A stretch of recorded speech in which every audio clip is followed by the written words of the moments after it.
Buenos días. En la clase pasada nosotros estudiamos la estructura del ADN y el ARN, ¿cierto? Entonces, en esta clase vamos a hablar sobre el proceso de replicación y la transcripción y la traducción. Lo vamos a cubrir la clase que viene. Pero siempre es importante como recapitular las cosas que ya se han visto. ¿Quién me podría dar una definición de lo que es ADN y ARN? Un voluntario. Samuel. Bueno, según Andrés García Montero, coordinador técnico del Banco Nacional del ADN, las siglas ADN son la abreviatura de ácido desoxirribonucleico, una molécula descubierta en 1869 por Friedrich Miescher, que cambió el concepto de la biología moderna cuando en 1944 se demostró que era la molécula responsable de la herencia de caracteres entre padres e hijos. A ver, ¿y esa información de dónde lo obtuviste? O sea, tú nombras allí el autor, pero ¿de qué fuente? ¿Un libro? De una página web. De una página web. ¿Y esa página web es de alguna organización? Sí, del Banco Nacional del ADN. Del Banco Nacional del ADN. Ok, vamos a ver, ¿quién podría dar otra definición de ADN que pudiera complementar lo que él dijo? O afirmar lo que él está diciendo. Villavicencio. Según Merda en el Instituto 2021, el ADN es la materia que contiene la información hereditaria en los humanos y casi todos los demás organismos. A ver, ¿y esa información dónde la obtuviste? En una página web. De una página web. Recuerden que lo importante de esto es obtener la información de libros. Ahí tienen el libro del Bachillerato Internacional que leyendo entre líneas pueden extraer definiciones, ¿no? Y siempre citar la fuente, o sea, el autor, la persona que escribió ese concepto o explicó ese proceso con el año de publicación. A ver, ¿quién me podría dar ahora una definición de ARN? Andrés, dime. La sigla ARN corresponde al ácido ribonucleico, una sustancia que está presente en las células eucariotas y en las células procariotas. Se trata de un ácido nucleico, un polímero que se crea por la sustitución de monómeros conocidos como nucleótidos, los cuales están vinculados a través de enlaces fosfodiéster. Esta información es de los autores Pérez Porto J y Merino M en 2015. 2015. ¿Y esa información la extrajiste de qué? ¿De un libro? De los escritores en ciencia de la salud. Sí, de los escritores en ciencia de la salud. Samuel, ¿ibas a decir algo? Yo preparaba lo que es un el ADN, según la altamente reconocida Organización Mundial de la Salud, OMS por sus siglas abreviadas, el ácido ribonucleico es uno de los dos tipos de ácido nucleico que elaboran las células. El ADN contiene información copiada del ADN. Las células elaboran varias formas diferentes de ADN y cada forma cumple una función específica en la célula. Bueno, fíjate, ya tú estás asomando algunas cosas del proceso de transcripción. Sin embargo, hoy nos vamos a centrar en el proceso de replicación. Muy bien dijeron ustedes, el ADN es la molécula encargada de almacenar la información hereditaria, ¿no es así? Es allí donde están los genes que permiten posteriormente, a través de la traducción, formar las proteínas, ¿no? Proteínas que cumplen diversas funciones. También mencionaron el ARN, ¿no? Ácido ribonucleico. Una molécula que básicamente se utiliza para la transcripción, es decir, para copiar el mensaje que está en el ADN. Y ambas moléculas están formadas por nucleótidos. A ver, ¿quién me recuerda cuál es la composición química de estos nucleótidos que forman el ADN y el ARN? Jorge, dime. Ajá, te escucho. Los ácidos nucleicos, llamados nucleótidos, contienen carbono, hidrógeno, oxígeno, nitrógeno y fósforo. Ok, pero ¿cuáles son los grupos principales? Ellos están formados por un azúcar, un glúcido. ¿Cuál es ese azúcar? Un azúcar que tiene 5 átomos de carbono. Ok, un azúcar pentoso. Bien. Un grupo fosfato. Ok, Y una base nitrogenada. y una base nitrogenada. Eso es lo que forma el nucleótido, el grupo fosfato, el azúcar pentoso y la base nitrogenada. Ahora, de aquí partimos, antes de explicar el proceso de replicación, fíjense esta imagen. Aquí está el ácido ribonucleico ARN, el ácido desoxirribonucleico. Observen estas dos imágenes, y logren extraer algunas diferencias en función de lo que me dijeron, de las diferentes fuentes de donde obtuvieron la información. y aparte de las diferencias que logren observar en la imagen. Que posterior a esto vamos a rellenar un cuadro comparativo ahorita. O sea, observenla, tómense un minuto allí y observen las dos moléculas. Bueno, y fíjense acá cómo es importante siempre hacer la cita, reconocer de dónde se obtiene la información que se está colocando. Dime. Bueno, una diferencia clave, y es la que creo que se puede ver de primero, es que el ADN forma una doble cadena, entonces se puede llamar bicatenario, ¿no? Ok, vamos a parar allí, a ver.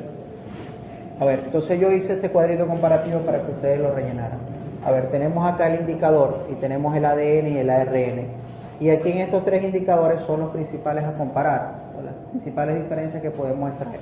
El primero dice glúcido o azúcar. A ver, ¿qué tipo de azúcar posee el ADN? Desoxirribosa. Recuerden levantar la mano antes de hablar. A ver, dime. Desoxirribosa. Desoxirribosa. Muy bien. Pásalo y lo escribo.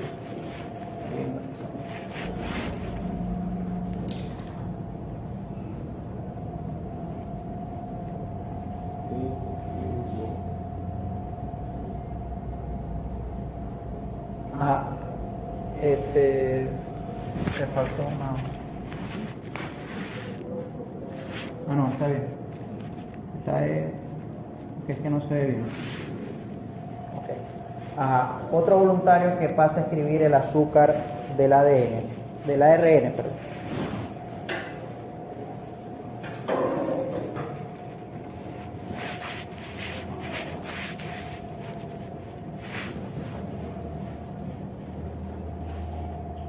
La ribosa, es decir, que dentro de los nucleótidos que forman el ADN vamos a encontrar la desoxirribosa y dentro de los nucleótidos que forman el ARN vamos a encontrar la ribosa. Ahora, con respecto a las bases nitrogenadas, ¿qué bases nitrogenadas posee el ADN? Velasco, pasa tú y las escribes.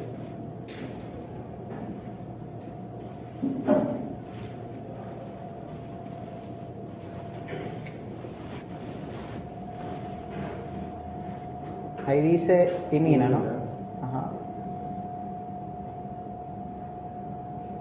Adenina. Citosina. Y guanina. Muy bien. Ahora, ¿cuáles son las bases nitrogenadas del ARN? Trejo.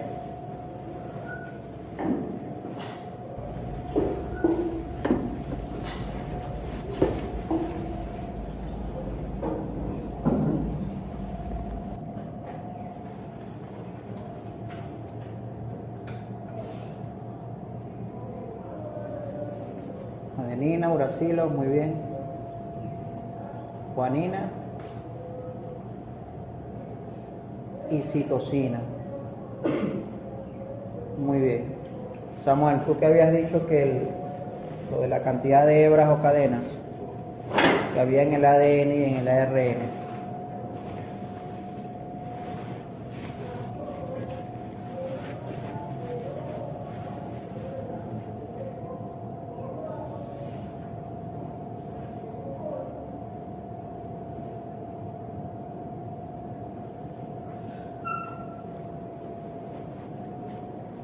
El otro era muy bien, monocatenario.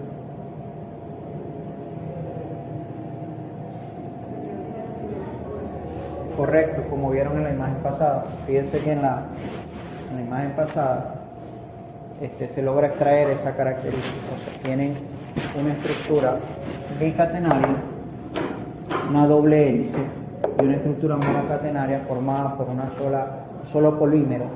Y allí también se logra ver, por eso les pedí que analizaran la imagen, las bases nitrogenadas del ADN y la base nitrogenada del ARN. Fíjense que el ARN, el uracilo, cambia por la timina, aspectos que vimos en clases pasadas. Y ese es el secreto del código genético, ¿no? Y bueno, esta es la complementariedad de bases, que la adenina siempre va a estar unida con la timina, la citosina siempre va a estar unida con la guanina, y así sucesivamente. Esto es en el ADN, porque recuerden que en el ARN la timina va a cambiar por uracilo. Es decir, que donde esté adenina, esta se va a enlazar en lugar en el proceso de transcripción, como habíamos mencionado, con el uracilo, que es la complementaria. En cambio, la estructura de dos cadenas, es decir, de dos polímeros o de doble hélice del ADN, vamos a encontrar estos tipos de enlaces. Siempre va a estar enlazada adenina con timina y citosina con guanina.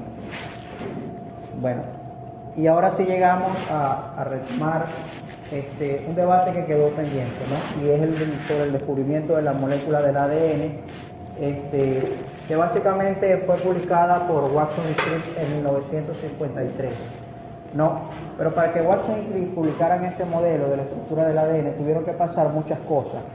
A ver, ¿qué me puede mencionar alguna de esas cosas o alguno de esos aportes que se dieron para que ellos llegaran a ese momento? O si hubo algunas cuestiones éticas allí importantes que mencionar. Dime, Samuel. Bueno, profe, primero que todo, quisiera recalcar que en todo proceso científico van a haber dificultades, ¿no? Obviamente. Entonces, por ejemplo, en el primer modelo fue difícil conseguir que todas las partes de este modelo encajasen satisfactoriamente. El modelo fue rechazado cuando Franklin señaló que no habría suficiente magnesio disponible para formar un enlace cruzado entre las cadenas. Otro problema de este primer modelo fue que no tuvo en cuenta el hallazgo de Chargaff, de que la cantidad de adenina es igual a la de timina y la cantidad de citosina es igual a la de guanina. Entonces, fíjense acá, ¿no? Él menciona a un científico, Erwin Chargaff, que descubrió en 1950 la proporción de bases nitrogenadas en el ADN. O sea, él fue el que descubrió que había casi la misma cantidad de adenina que timina y casi la misma cantidad de guanina que citosina.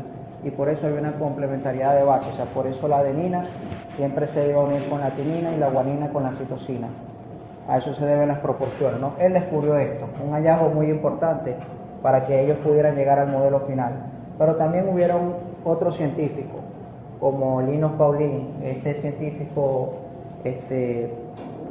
que él literalmente descubrió la estructura de hélice alfa, y si se fijan la estructura del ADN es muy parecido a ello, ¿no es así? A la hélice alfa, recuerden, proteínas de estructura secundaria. Entonces, también están los aportes de Rosalind Franklin, que Rosalind Franklin fue una científica, ella trabajó en el King College, donde en el laboratorio de biofísica, y ella se dedicaba a la difracción de rayos X. Se le tomó varias fotografías al material genético hasta que obtuvo la famosa fotografía 51, que fue tomada en 1952. Pasa y acontece que Franklin no había publicado su resultado, es decir, ella no había mostrado al público esta imagen, pero alguien, no se sabe quién en sí, hay digamos suposiciones, de que un compañero llamado Wilkins, pero son solo suposiciones, pero alguien le mostró esa fotografía a Watson y Crick, y es de allí, ese fue el elemento crucial que les permitió a ellos hacer su publicación sobre la estructura del ADN. Claro, ellos también se valieron de los resultados ya publicados de Erwin Chargaff, de los resultados de Linus Pauling, y también de la imagen que Rosalind Franklin no les había mostrado. Entonces Rosalind Franklin murió y prácticamente ellos ganaron el premio Nobel y a ella no se le dio ese reconocimiento. Ahora, entonces de ahí surge una pregunta muy importante. ¿Cuál es el papel relativo de la competición y la cooperación en la investigación científica? A ver, ¿quién puede dar respuesta a eso?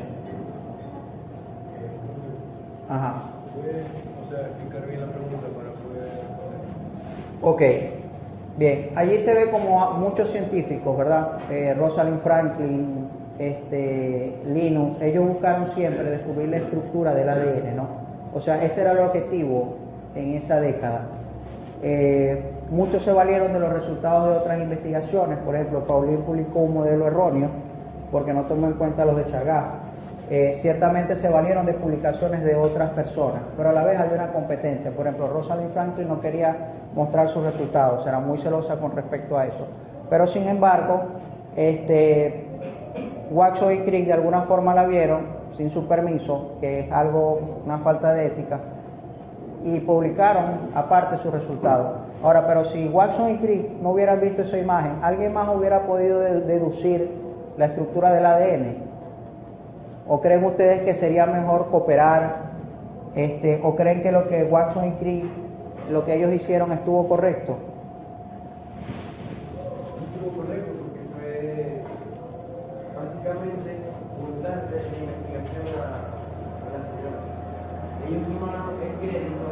pero en realidad el trabajo fue de ella. El sacrificio de conseguir el resultado fue de ella.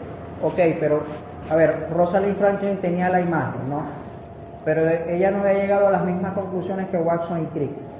Igualmente, es ignorante. Ella es ignorante de los ricos y el resultado. O sea, que tú consideras que hay un problema de ética allí. Sí. Sí. Ahora, y con respecto a la cooperación, ¿no crees que cooperando se obtendrían mejores resultados en la ciencia? Exacto, pero estarían cooperando. Ellos no cooperaron, ellos le robaron la imagen. Es diferente. Si ellos hubieran pedido la imagen o le hubieran pedido que trabajaran en conjunto, ahí sí hubiera sido, ahí no hubiera tenido el problema con la ética. Pero aquí sí lo tuvo porque le quitaron la imagen. Bueno, le quitaron o la vieron sin su consentimiento. Es la investigación. Dime.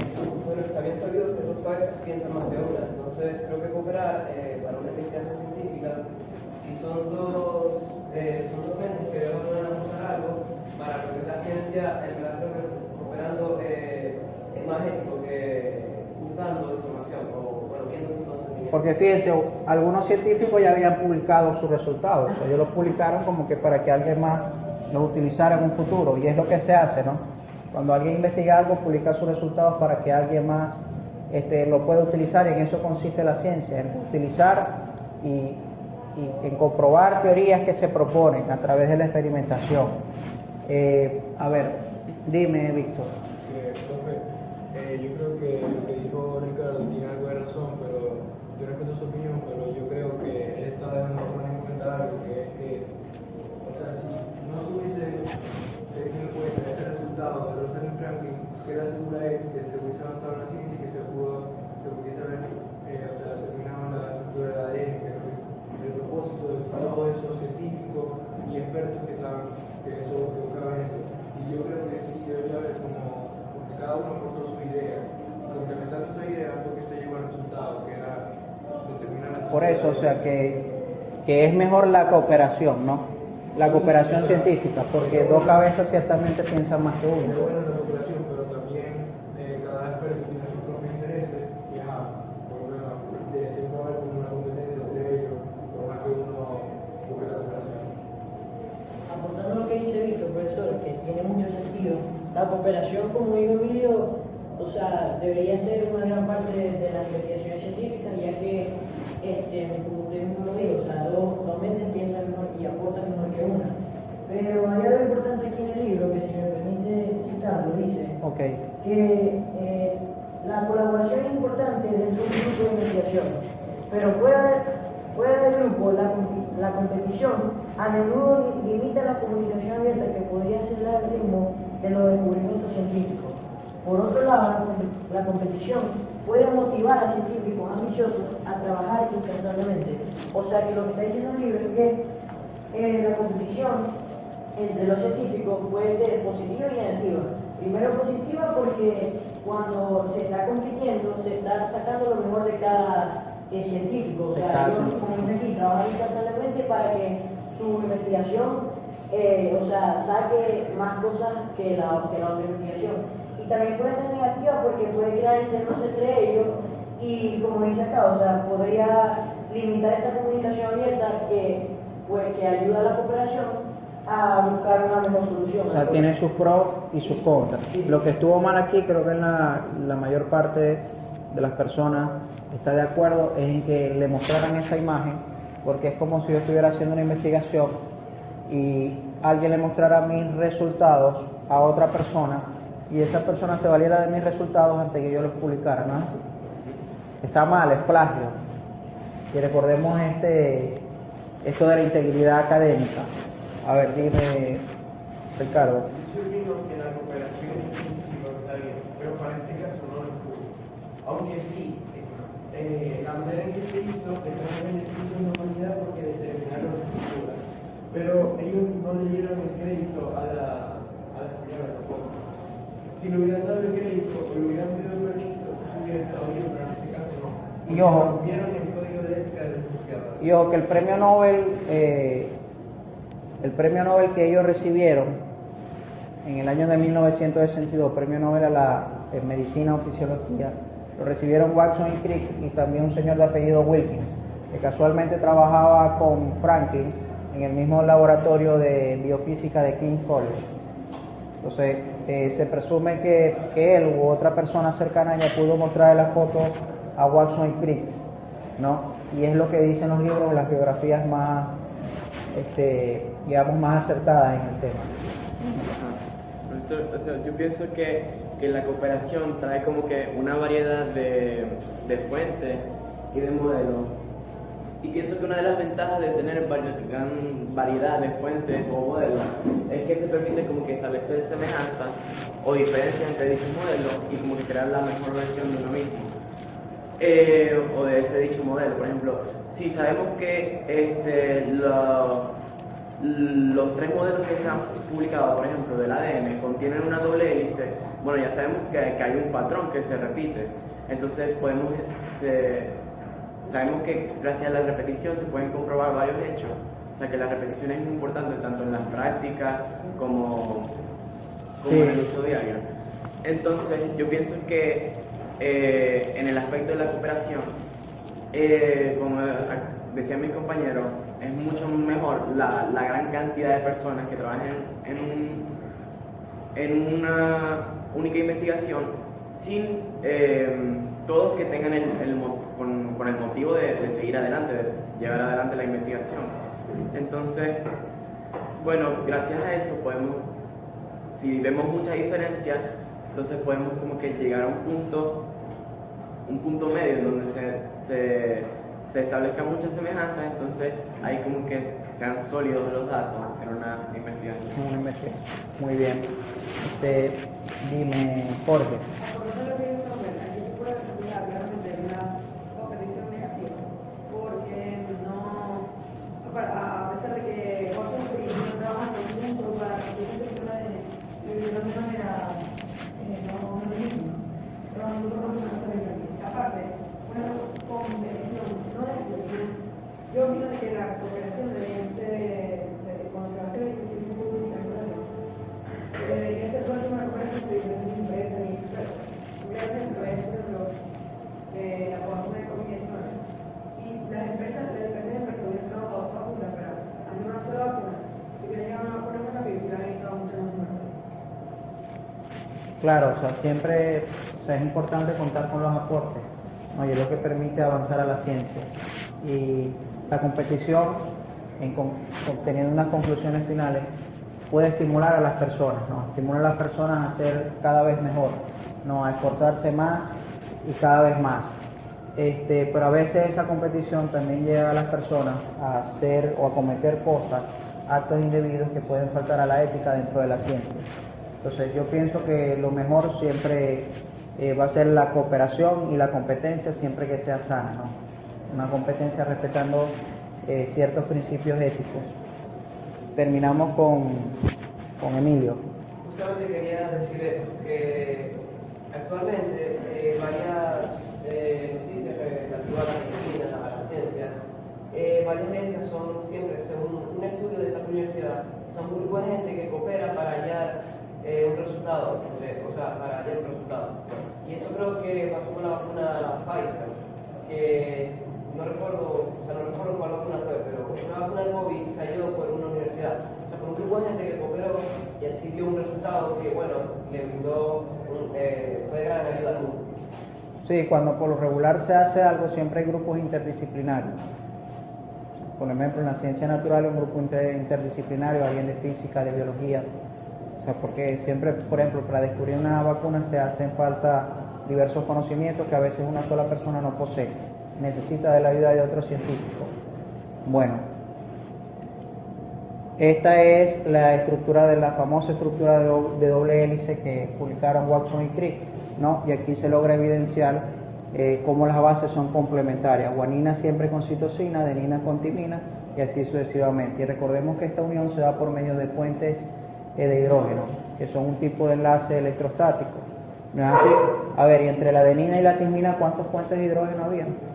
2 puentes de hidrógeno. 2. Y entre la guanina y la citosina, 3 puentes de hidrógeno. Bueno, entonces ya con estas premisas, ya con este repaso sobre las características generales del material genético y también sobre un recorrido histórico que hicimos, ahora sí podemos pasar al proceso de replicación. que realmente es sencillo, y una de las primeras cosas que debemos comprender acá, o mejor dicho, de recalcar, es que para que esto se lleve a cabo necesita de un sistema de enzimas. ¿Pero qué son las enzimas? ¿Quién me puede decir qué son las enzimas? A ver, Paul Márquez. Son proteínas globulares. A ver, ¿y cuál es la función de esas enzimas? Javier Acurero, dime. Catalizar reacciones químicas. ¿Y qué van a catalizar acá? Estas enzimas. Dime, Emilio. El proceso de replicación. Replicación. ¿Y qué es la replicación? Es el proceso mediante el cual se duplica una molécula de ADN. Una molécula de ADN. A ver, nosotros explicamos en clases anteriores ya lo que era el ciclo celular, ¿no? Y explicamos que esta replicación de ADN, es decir, del material genético, se llevaba a cabo como preparación de la célula para la división. ¿No es así? En el proceso de mitosis. Entonces, inicia el proceso de replicación. ¿Qué es lo primero que hay que hacer? Formar la horquilla de replicación. Y aquí actúa una enzima conocida como helicasa, que es esta que está acá. Esta enzima literalmente va a abrir la molécula de ADN que está formada por dos hebras, porque se necesita copiar ese material hereditario, es decir, ese conjunto de tripletes de nucleótidos que están allí. Porque recuerden que el código genético viene en tripletes de nucleótidos. Y cada triplete me va a poder formar un aminoácido. Lo estudiamos en características generales de este tema. Entonces la helicasa, que es esta enzima y está acá, ¿no? Esta enzima de acá, ella va literalmente a romper los puentes de hidrógenos que se encuentran entre los nucleótidos, es decir, que se encuentran uniendo las bases nitrogenadas que forman estos nucleótidos. Es decir, acá, estos puentes de hidrógeno, de acá, ella lo va a romper. Lo va a romper porque hay que separar la estructura bicatenaria del ADN para que se pueda copiar la información genética. Entonces, una vez que la helicasa ha literalmente dividido los dos polímeros, viene la primasa, que la primasa es una enzima que se encarga de colocar cebadores. Los cebadores son fragmentos de ARN indispensables para comenzar el proceso de replicación. Luego de que la primasa agrega los cebadores, viene la ADN polimerasa. Y aquí hay una cuestión muy importante, que como ustedes saben están las dos cadenas, ¿no? Las dos cadenas complementarias. Y también se explicó en clases anteriores que una va en dirección 3', 5' y otra va en dirección 5', 3'. ¿No es así? ¿A qué hacía referencia a esto? En el proceso de replicación. Porque tengo dos cadenas. Fíjense, aquí me llaman una cadena conductora o cadena continua. Y a la de abajo la llaman cadena discontinua o retrasada, también se le dice, rezagada. A la cadena conductora, fíjense que la llaman en la imagen, dicen que es la 3', 5'. Dime. Profe, que 3' hace referencia a los azúcares que poseen carbono, que se encuentra el carbono 3 de ese azúcar se encuentra libre. Okay. Y 5' hace referencia a un azúcar que en su carbono 5 está enlazado a un grupo fosfato. Y este grupo fosfato es el terminal, ¿no? Que es que él forma el extremo 5'. Sí. Entonces, fíjense acá, la cadena que va de 3' a 5' es la que se llama la cadena conductora o cadena continua. ¿Por qué se le llama así? Bueno, porque al principio de esta cadena, la primasa, que es un tipo de ARN polimerasa, va a agregar un cebador o un primer. Es una cadena de nucleótidos, aproximadamente 10 a 20 nucleótidos de ARN que ella va a agregar allí. Entonces, ella agrega esa cadena de nucleótidos al principio, se ve acá en rojo, y luego la ADN polimerasa va agregando los nucleótidos de ADN. O sea, la ADN polimerasa es la encargada de formar la cadena complementaria. Entonces, ¿por qué es continua? Bueno, porque esta ADN polimerasa va en dirección de 5' a 3'. Es decir, solamente puede agregar nucleótidos en la posición de 3'. ¿Se comprendió lo que estoy explicando? A ver, ¿alguna duda? ¿Ninguna? Dime, Andrés. Que entonces siempre que va a existir un lado un azúcar que tenga 5', que esté en dirección de 5', va a Sí, ser porque- multiplicado por otro que esté en 3'. Sí, porque recuerda que el enlace fosfodiéster se da entre el grupo fosfato, que se encuentra unido al carbono 5, con el carbono 3 del siguiente azúcar, y ahí se establece el enlace fosfodiéster. Ahora, ¿qué pasa acá en el proceso de replicación? Que tú tienes la doble hélice, ¿no es así? La estructura bicatenaria del ADN. Entonces, esa estructura hay que literalmente dividirla para poder replicar cada una de las cadenas. Entonces, esa división se encarga de accionar la helicasa, que es la que va a romper los puentes de hidrógeno. Ya tengo las dos cadenas separadas, ¿no es así? Y se forma lo que se conoce como la horquilla de replicación. Una vez está formada la horquilla de replicación, viene la primasa, que es esta enzima que está acá, y en la cadena conductora, que es la que va en dirección 3', 5', va a añadir un fragmento de nucleótidos, conocido como cebador o primer. Y a partir de ese cebador va a ser un estímulo para que la ADN polimerasa comience a producir la cadena en dirección 5', 3'. ¿Por qué en dirección 5', 3'? Bueno, porque esta es la complementaria. Si esta va en dirección 3', 5', esta tiene que ir en dirección 5', 3', porque es la complementaria. Ahora tenemos la otra cadena que es la de abajo, la que va en dirección 5', 3', o sea, de la estructura original. Entonces, esta cadena es la que se le conoce como discontinua. ¿Por qué? Porque va en sentido, literalmente, el sentido contrario a la replicación de la ADN polimerasa. Entonces, debido a eso, la primasa tiene que agregar varios cebadores, fíjense, varios primers, en distintos puntos de la cadena discontinua, para que la ADN polimerasa pueda sintetizar o colocar por fragmentos la cadena de ADN. Luego viene otra ADN polimerasa y quita esos fragmentos denominados primer o cebadores y los complementa con fragmentos de ADN. Y así se crean dos cadenas nuevas de ADN. Por eso es que se dice que la replicación del ADN es semiconservativa, porque las cadenas formadas van a tener una cadena original y una nueva que es complementaria. Entonces, enzimas que intervienen acá, la helicasa, la primasa, la ADN polimerasa, y bueno, también tenemos otra por acá que es la ligasa, que la ligasa es la que hace la unión entre los nucleótidos. Y acá adelante, la topoisomerasa, que la topoisomerasa es la que va a disminuir la tensión en la cadena, porque recordemos que la cadena está literalmente enrollada, o sea, como una hélice. Entonces, si yo la separo, va a generar más tensión en la parte que aún está enrollada.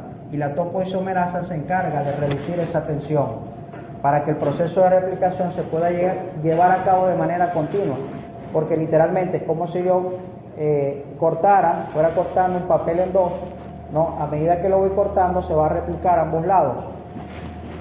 Y todo este conjunto de enzimas es el que lleva a cabo ese proceso de replicación. Helicasa, la topoisomerasa, la ADN polimerasa, la primasa y la ligasa. ¿Alguna duda? Ajá, dime. ¿Cómo se llama la que La ADN polimerasa. O sea, la ADN polimerasa, hay varios tipos de ADN polimerasa. Una se encarga de formar la cadena complementaria de ADN. Y hay otra ADN polimerasa que va a quitar los fragmentos de cebadores que fueron colocados por esta ADN polimerasa.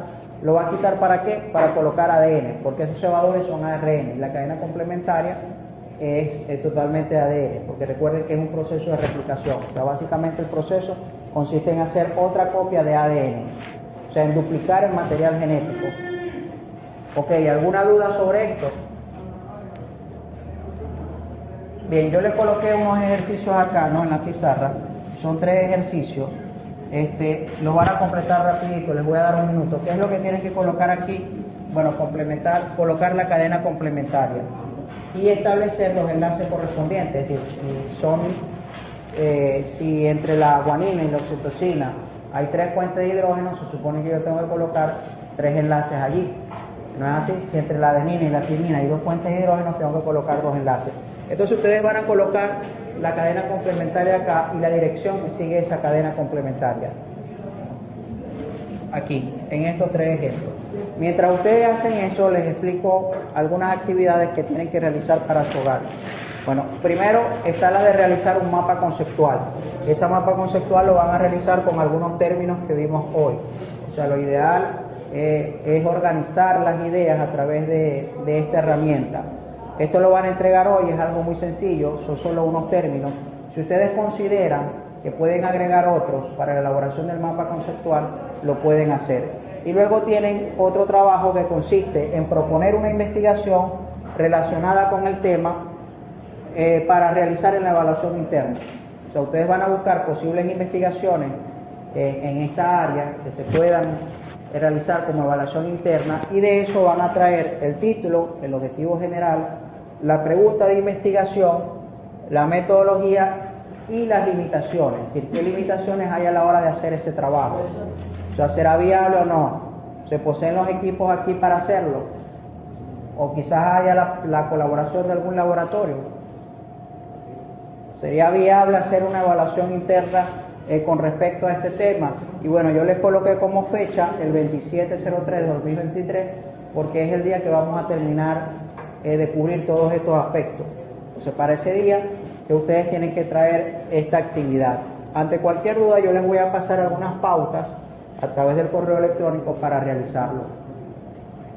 Entonces, el mapa conceptual con estos términos para hoy y esta investigación, la propuesta de investigación para el día 27/03 de este año, del 2023. A ver, ¿alguna persona que haya terminado los ejercicios? Profesor, este tema Dime. pudiera ser un tópico para la monografía. Sí, por eso es que le estoy mandando a hacer esta propuesta de investigación. A ver si quizás algunos de ustedes se deciden a hacer la evaluación interna sobre este tema. O sea, si consiguen un tema, un tópico relacionado con esto que sea interesante para ustedes y que vean que tengan las herramientas para hacerlo. Igual en la monografía, ¿no? La monografía es básicamente una extensión, o sea, profundizar más allá, un poco más elaborado que la evaluación interna, ¿no? Pero también pueden haber monografías relacionadas con esto y por eso es que les coloco esto, para que ustedes se vayan adentrando en todo lo que es la evaluación interna y la monografía, lo que son criterios de evaluación interna y a su vez criterios de evaluación de la monografía. Entonces, a ver, un voluntario que quiere escribir la primera cadena, Andrés, escribe la primera. Y bueno, ya con esto vamos terminando la clase de hoy. En la clase que viene vamos a hablar de transcripción y traducción también. A ver, adenina con timina, guanina con citosina, timina con adenina, timina con adenina, muy bien. Timina con adenina y guanina con citosina. Ahora, ¿cuál es la dirección de esa cadena? 2 enlaces, muy bien. 3 enlaces, 3 puentes de hidrógeno, mejor dicho. 2 puentes de hidrógeno, 2 puentes de hidrógeno y 3, correcto. ¿Y en qué dirección va esta? Si esta va en 3', 5', ¿cuál será esta? Al contrario, ¿no? Ajá, a ver, ¿qué sería eso? Sería 5'. Y aquí 3'. 3'. Muy bien, otra persona que pueda colocar, a ver, Jorge. Vamos a ver. O sea, ustedes están colocando los nucleótidos. Básicamente son la ADN polimerasa, porque es la que se encarga de eso. Colocar los nucleótidos para ir formando la cadena. Profesor, también se puede pasar de ADN a ARN, me imagino. Sí, pero ese es el proceso de transcripción. Recuerden que el ADN se replica y se transcribe. Y después cuando se transcribe a ARN, es que ese ARN mensajero es utilizado para hacer el proceso de traducción, que es literalmente leer el código genético para formar proteínas. pero eso lo vamos a estudiar en la siguiente clase, tanto la transcripción como la traducción. Y lo que tiene que ver con la expresión génica, todos los factores que regulan eso. Y profesor, Ajá. las cadenas de nucleótidos, o sea, las filas de nucleótidos, son independientes de cada persona. ¿Cómo independientes? O sea, que no... Claro, pero es que en la secuencia de los nucleótidos, es decir, de la base nitrogenada, está el secreto de esto del material hereditario, porque no todos tienen exactamente la misma secuencia. Ahora, que como somos de la misma especie, vamos a tener una secuencia muy parecida, sí, pero no es exactamente lo mismo. Y obviamente entre diferentes especies, las diferencias en cuanto a secuencia es más amplio. Y mientras mayor separación evolutiva haya, mayor diferencia va a haber. Ok, Diego, pasa tú. Dime otra pregunta que tengas. Y es decir que, o sea, son parcialmente similares, ya que todos poseen la complementariedad, ¿no? Correcto. Todos poseen la complementariedad de base, pero no todos, recuerda, poseen la misma secuencia. ¿Ya? No todos poseen la misma secuencia, es decir, no todos poseen los mismos genes o las mismas variantes de un gen. ¿Sí? Y con este último ejercicio terminamos la clase. A ver, citosina, guanina. ¿Por qué la U? Es ADN. Estamos haciendo el proceso de replicación. De replicación. Entonces, si es adenina, ¿qué tendría que ser ahí? Timina. Porque es replicación, no transcripción. Timina.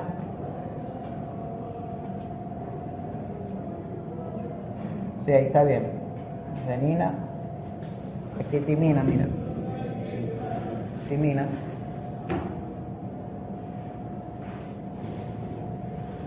Y ahí sería 3'. Y aquí sería 5'. Y los puentes de hidrógeno, ¿aquí cuántos son? 3, hay 3, hay 2, 2, 2, 2, 3, 3 y 2. Bien. Bueno, muchachos, con esto terminamos con la clase de hoy. Ya la clase que viene iniciamos con expresión génica y también con el proceso de transcripción.